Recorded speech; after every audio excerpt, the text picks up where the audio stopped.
So as we know at this point, War Token has almost made it a schedule that they love to do buffs and nerfs every single weekend. However, this weekend we have received more nerfs and buffs. So anyway, let's just jump right into it. So before we actually begin and talk about the negatives, let's talk about a few positives of things that were actually buffed in this update. Firstly, it's actually the ADATS, which has actually received a radar. As you guys can see now under M, you are able to toggle the radar, and it pretty much works similar to something like the Patriot and the Panzer and all the other anti-air vehicles. So I think this was a very nice change. I don't think they have buffed it in any way, shape or form. Hopefully there will be more changes on that next week. Now the next buff, which was also made this update, is that the destroyer drone has actually received plenty more grenades than what it used to have. I don't really use this thing, but as far as I remember, it used to have exactly 8 grenades. Now it actually does have 16, and they're all toggled under F. Of course you have to spam F in order to fire them. If you hold it, it doesn't actually work, unfortunately, but I still think it's a nice change that the destroyer drone will probably be seeing slightly more use than what it used to. And I think the AoE was also buffed just a little bit, but it's kind of hard to notice with these grenades because they do work kind of weirdly.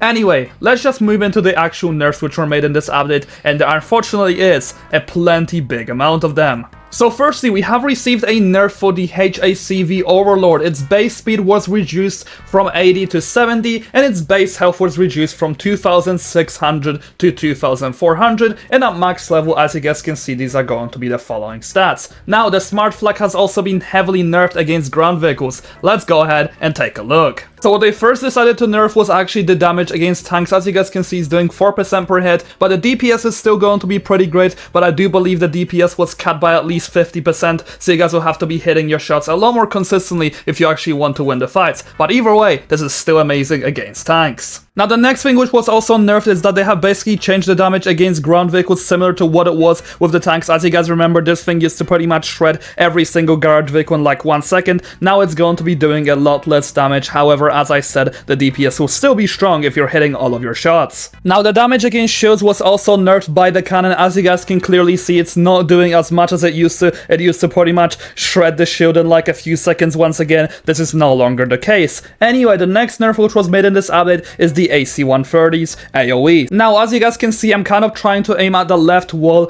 to kind of try to slowly bring the person forward to it to see how good the area damage is actually going to be for the AC-130. And as you guys can clearly see, once I do actually manage to get a hit to my friend right here, it does actually take quite a lot of damage, but the AoE overall itself is not too good. As you guys can see, the overall distance that you have to be from the explosion in order to actually be affected is actually going to be pretty close, so this cannon will no longer be as good at killing people on the ground. Now the last and the most heavy nerf which was actually made in this update had to be the B-2, because it is no longer going to be able to bust bunkers and kill people who are going to be inside of them. As you guys can see by the current clips, I'm just hiding in the bunker while my friend is raining as many bombs as he can on me, and I'm pretty much not taking a single bit of damage. Now, moving on to the main base, if I do also sit in there, it pretty much does not do much damage, if not a single bit of damage. Either it's unable to even pierce the slightest and the smallest walls in this game, which is also pretty sad because the B-2 was mainly used for just this one purpose, which is killing people in bases. But other than this, it's now not really gonna be used as much anymore. The only possible use which I could find for it